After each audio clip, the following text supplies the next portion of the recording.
하나님 말씀 다니엘 11장 21절에서 35절까지 말씀 교독하겠습니다. 다니엘 11장 21절에서 35절입니다. 오늘은 12월 15일 목요일 아침입니다.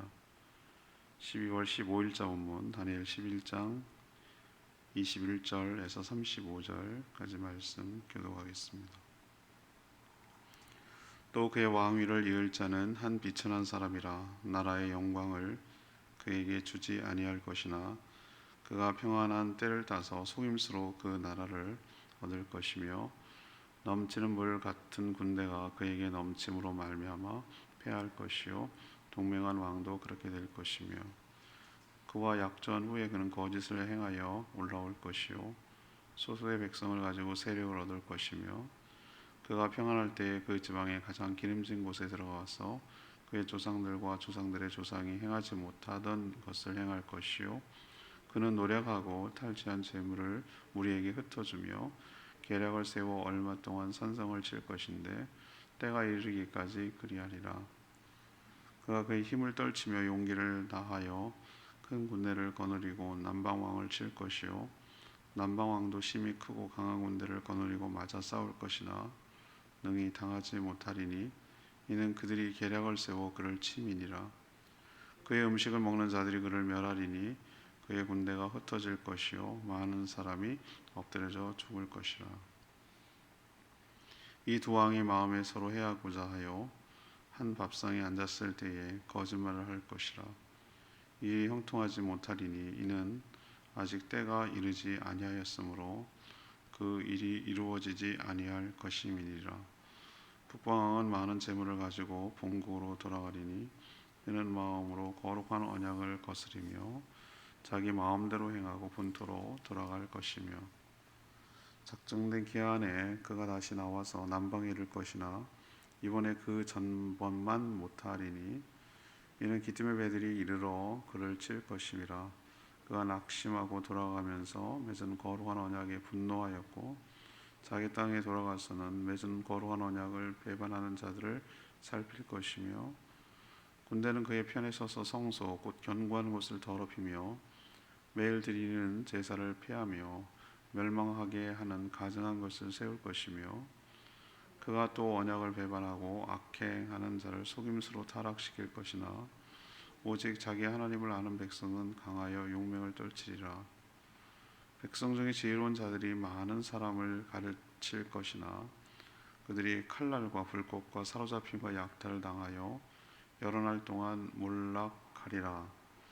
그들이 몰락할 때에 도움을 조금 얻을 것이나 많은 사람들이 속임수로 그들과 결합할 것이며 또 그들 중 지혜로운 자 몇 사람이 몰락하여 우리 중에서 연단을 받아 정결하게 되며 희게 되어 마지막 때까지 이르게 하리니 이는 아직 정한 기한이 남았음이니라. 아멘. 오늘은 헬라 제국의 북방 왕국 안티쿠스 4세에 대한 예언을 집중적으로 지금 설명하고 있습니다. 그는 비천한 자였지만 온갖 권모술수를 통해서 권력을 갖고 또 소수의 백성을 갖고도 큰 세력을 차지할 것이라고 예언하고 있습니다. 특히 남방과 끊임없이 패권을 놓고 서로 다투게 될 것인데 차지하려고 하지만 자기 뜻대로 되지 않을 것이라고 말을 합니다.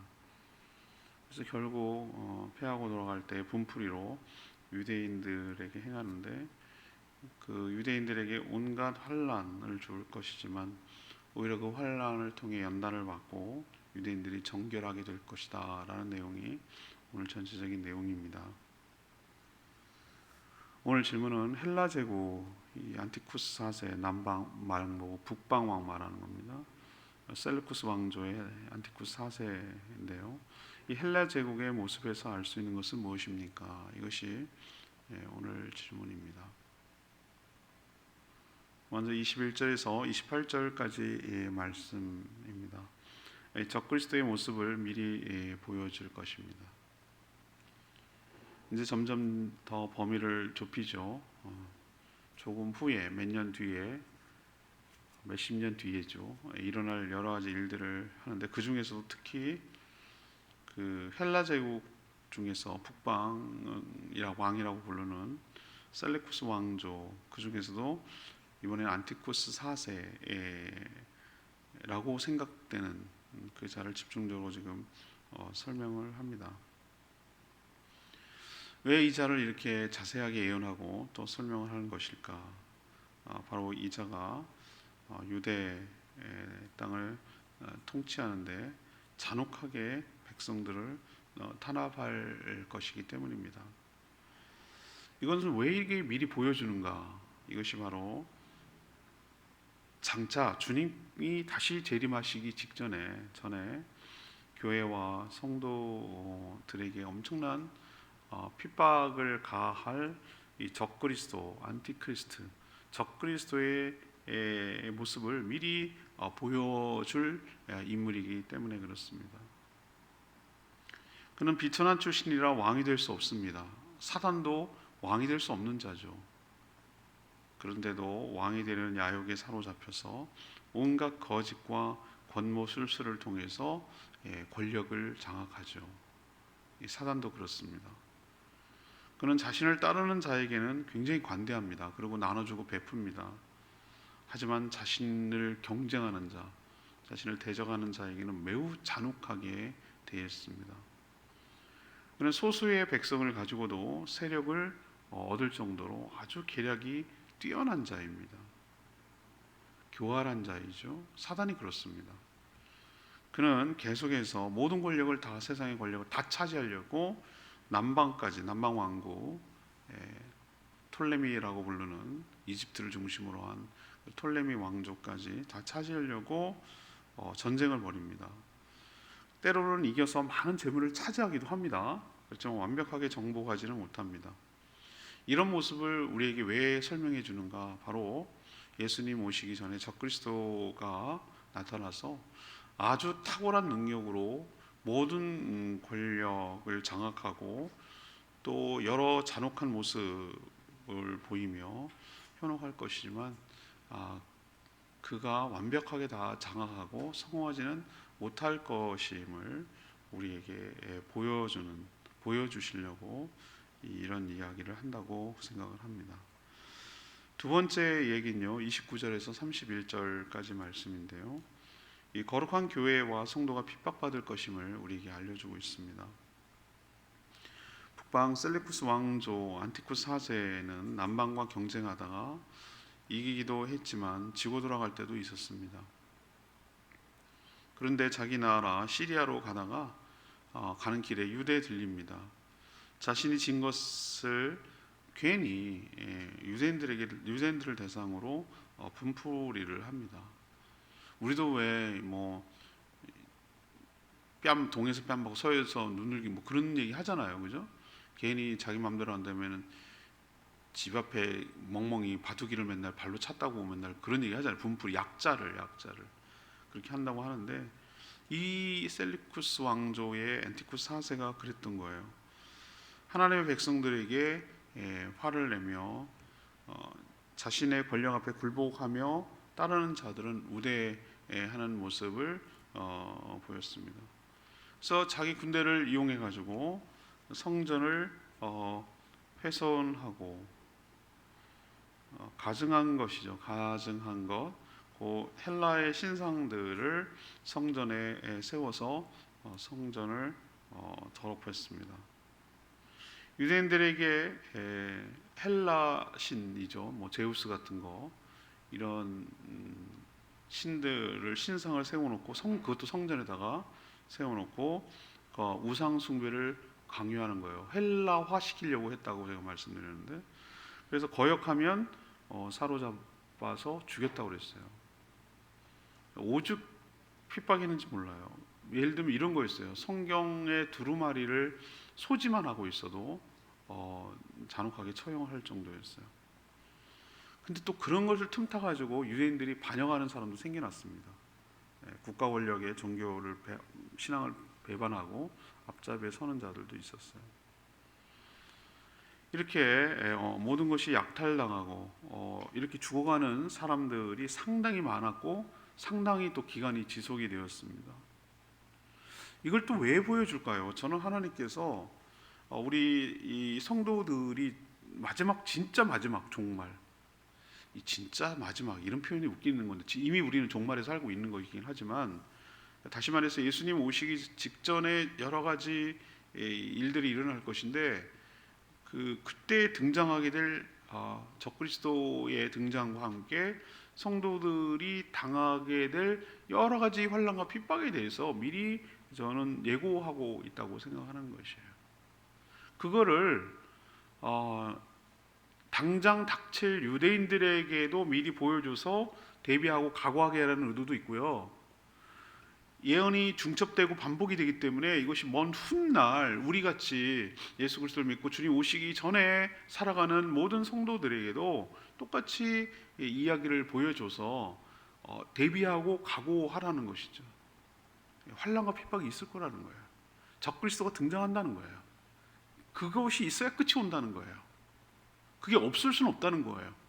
기간이 근데 정해져 있다는 겁니다. 그게 감사한 거예요. 이번 주일날이 다니엘을 마지막이하면서 하는 설교이기 때문에 이 얘기를 들어갈 수밖에 없는데, 이 얘기예요. 마지막 종말에 우리가 어떻게 살아가야 되는가에 대한 얘기를, 이 환상에 대한 얘기는 그 환상이 어땠더라, 그게 뭘 뜻한다더라, 이걸 아는 게 중요한 게 아니고, 그래서 우리는 어떻게 이 말씀을 적용하고 해석하고 적용하느냐가 더 중요한 문제거든요. 그래서 우리가 이 두 번째로 생각할 것은, 이 적그리스도가 마지막 때 나타나서 그 자신의 권력을 이용해 가지고, 이 안티쿠스 4세는 적그리스도를 아주 상징적으로 잘 보여주고 있는 인물인데, 이 교회를 엄청나게 파괴하고 성도들을 엄청나게 잡아 죽이고 핍박할 거다. 근데 그게 우리는 지금 실감이 안 나요. 근데 우리가 멀리 갈 거 없어요. 우리 같은 동족이라고 하는 북한만 가도 여러분 아시잖아요. 신앙생활 한번 발견되면 이건 무조건 정치범 수용소에 들어가는 거예요. 죽는다고 봐야 되는 거예요. 일망타진시키는 거예요. 감히 김일성 종교를 거역하는 자는 국가 종교거든요. 그게 죽이는 거예요. 모조리 죽이는 거예요. 중국이요 만만치 않게 핍박합니다. 이슬람은 뭐 말할 것도 없고요. 아프가니스탄 보세요. 얼마나 잔혹하게 탄압을 하는가.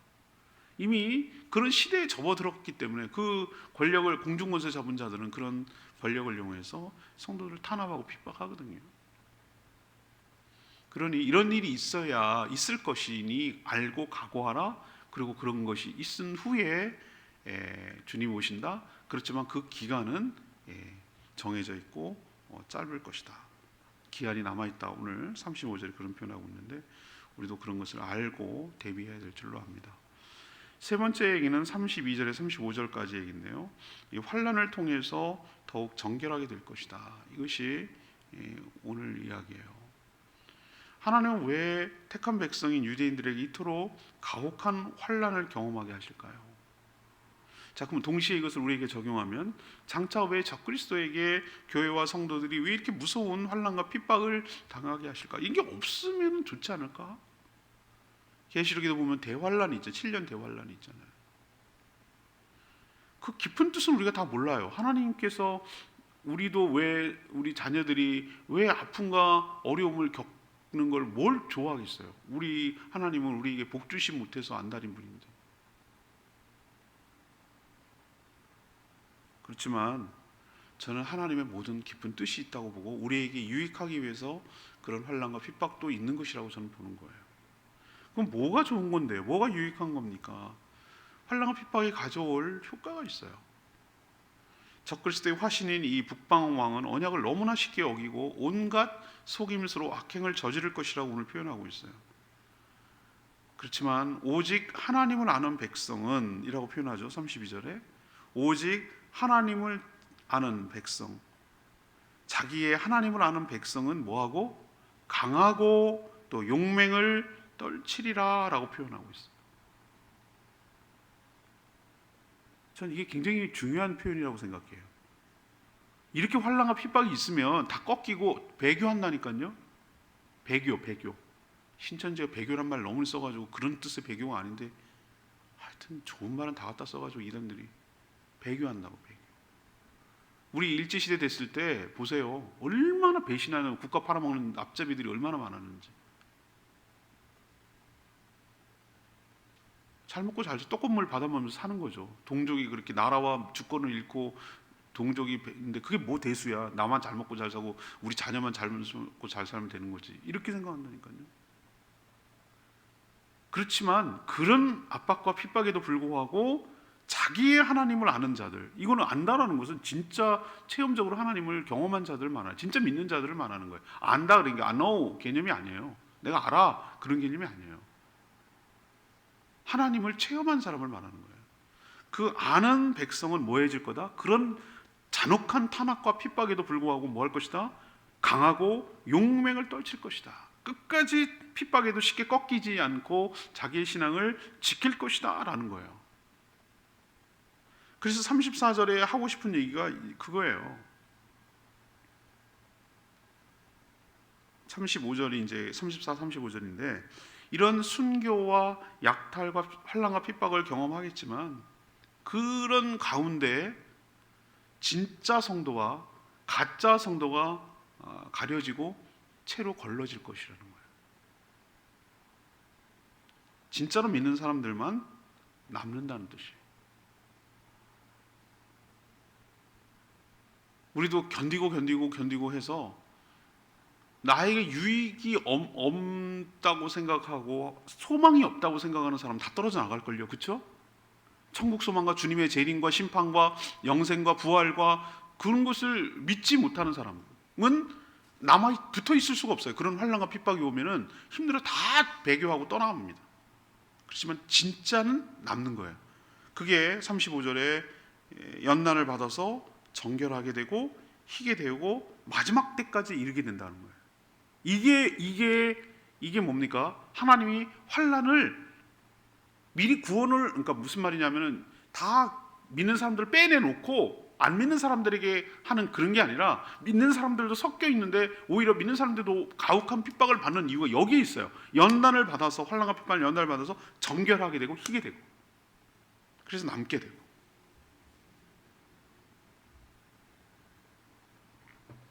요즘 대장간에 뭐 옛날 사극이나 나오지만 쇠를 당금질한다고 그러죠. 당금질. 그럼 당금질 하는 거 아시죠? 옛날에 사극 영화 보셨잖아요. 당금질 할 때 철공소에 옛날엔 철을 그렇게 달았지만 뜨거운 불에 쇠가 녹을 정도면 얼마나 몇백도 몇천도 돼야 되잖아요. 몇백 도는 돼야 될 거냐, 그죠? 벌겋게 흐물흐물해질 정도로. 그리고 된 거 갖다가 그걸 또 거기다 모로쇠에 놓고 탕탕탕탕탕 때립니다. 그리고 또 그 찬물에다가 푹 집어넣어 씩 하고 식힙니다. 그걸 몇 차례 반복합니다. 그걸 왜 이렇게 힘들게 할까요? 그렇게 해야, 당금질을 해야 뭐가 되기 때문에 쇠가 단단해지기 때문에. 강철 보금이 그래서 나오기 때문에. 쇠의 특성이 그렇단 말이에요. 차고 죽을 것 같이 차고 뜨겁고 때리고 단단해지고 이거예요. 그런 것처럼 우리 성도가 환난과 핍박이 없으면 좋겠지만 그런 것을 통해서 더욱더 어떻게 됩니까? 단단해지고 정결해지고 두 가지. 단단해지고 불순물이 정결해지고. 우리도 뭐라 그럽니까? 맷집이 인생을 살아가면서 나이가 먹어간다는 게 뭔가 생각해 보니까 뭐랄까 내성이 길러진다 그럴까? 맷집이 키워진다 그럴까? 이제 웬간한 거는 뭐 무슨 일 있고 무슨 일 있고 그래도 이제 웬간한 거는 뭐 충격을 안 받는다는 얘기가 아니라 받지만 뭐 하는가? 흡수력, 극복력, 회복력, 탄력성 이런 것들이 늘어나 맷집이 키워진다? 표현이 뭐한데? 맷집이 키워지는 것 같아요. 맷집이 키워지는. 그리고 이걸 통해 주실 하나님의 유익도 있다는 것을 알고 믿기 때문에 견딜 수 있는 내성과 그 회복력이 더 늘어나는 게 신앙이 자라는 게 아닐까라는 생각이 들기도 해요. 하나님께서 우리에게 환난과 핍박을 당하는 이유는 그거예요. 마지막 때에 더 좋은 것을 주고 가려내기 위해서. 그렇지만 계속되면 다 죽으니까 하나님께서 기한을 정해놓고 그 기한이 있을 동안에만, 짧은 기간이라고 그랬어요. 그 기한 동안에만 이런 일이 있다는 거 기억하시고 하나님의 깊은 뜻에 따르며 순종하며 살아가는 저희들 되기를 원합니다. 오늘 레메 말씀이 아까 그 35절 말씀이 굉장히 인상 깊은 말씀이에요. 또 그들 중에 지혜로운 자 몇 사람이 몰락하여 무리 중에서 연단을 받아 정결하게 되며 지키게 되어 마지막 때까지 이르게 하리니 이는 아직 정한 기한이 남았습니다. 환난과 핍박을 좋아할 사람이 어디 있어요? 그럼에도 하나님 때로는 거룩한 교회와 택한 백성들에게 환난과 핍박을 허락하십니다. 그 이유는 환난과 핍박을 통해 옥석이 가려지기 때문에 그래요. 환난이 없다면 거짓 성도들이 진짜인 것처럼 교회에 숨어 있어요. 그러나 채로 걸러내듯 환난이 가해지면 다 떨어져 나가고 진짜만 남습니다. 그래서 교회가 더욱더 어떻게 되는 거예요? 정결해지고 거룩하게 되는 거예요. 교회도 그렇고요, 개인도 그래요. 우리가 악습과 죄의 습관들과 그런 것들이 잘 떨어져 나가지 않아요. 학습이. 근데 하나님께서 이 담금질을 통해서 정말 그걸 놓을 수밖에 없게끔, 그걸 더 이상 그걸 붙들고 있기는 너무 가혹하게 힘들게 만들어서, 그래서 다 떨어뜨리게 만들고. 여러분 보세요. 그렇게 악착같이 그러다가 한번 병원에 들어갔다가 중리사니 그러고 나오면 이제 착해져요. 착해져가지고 고분고분 말 잘 들어요. 이제는 고기 먹지 말고 채소 먹어야지. 네. 이제 술 끊어야지. 네. 이제 담배도 끊어야지. 네. 운동해야지. 네. 이렇게 된다니까요, 사람이요. 한번 들어갔다 와야 돼요. 그래야 이렇게 살다 죽겠구나라고 생각하고 하듯이, 하나님께서 환난과 핍박을 통해서 더욱더 단단해지고 더욱더 본질에 충실하도록, 하나님의 뜻에 부합하도록 살아가도록 이렇게 만드는 작업이 있기 때문에 이런 것을 주시는구나라고 우리는 받아들이고 각오하며 살아갔으면 좋겠습니다. 이제 거의 다 왔습니다. 이제 여러분 이번 목이니까 금토면은 이제 다니엘이 끝나게 됩니다. 다음 주는 성탄절 한 주간 동안 성탄절에 관련된 묵상만 발췌, 여러 군데에서 성탄절과 관련된 구절만 발췌를 해서 묵상을 하고, 12월 마지막 주에는 데살로니가 후서죠. 데살로니가 후서에 아마 한 주 묵상하는 것으로 올해가 마무리되는 걸로 알고 있습니다. 오늘 말씀 붙들고 기도하기 전에 564장 찬양지 564장 부르고 기도하겠습니다.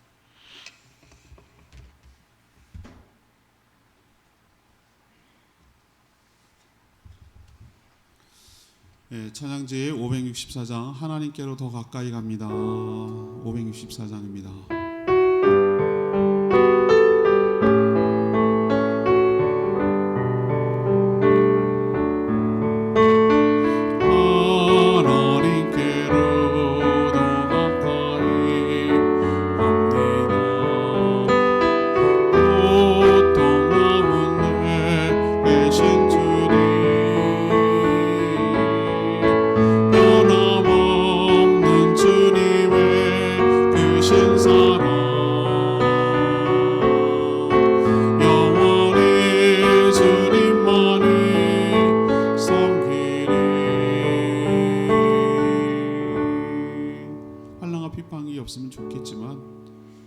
그렇게 허락하신 데는 다 이유가 있다고 저는 믿어요.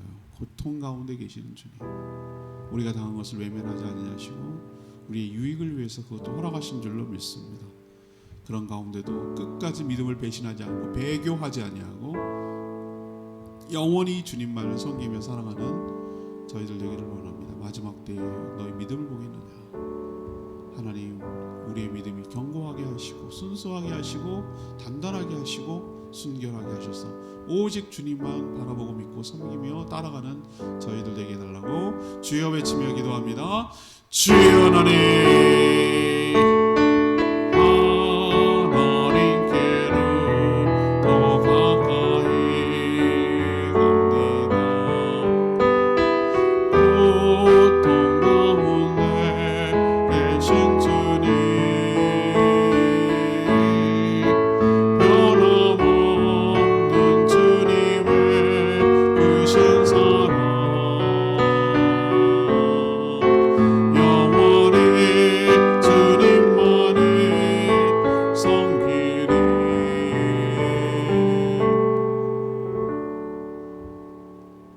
하나님, 하나님께서 예언하실 때는 다 그럴 만한 이유가 있는 줄 압니다. 다니엘이 들은 모든 계시는 역사적으로 완벽하게 다 성취되었습니다. 그렇다면 저희의 미래도 그대로 다 이루어질 줄로 믿습니다.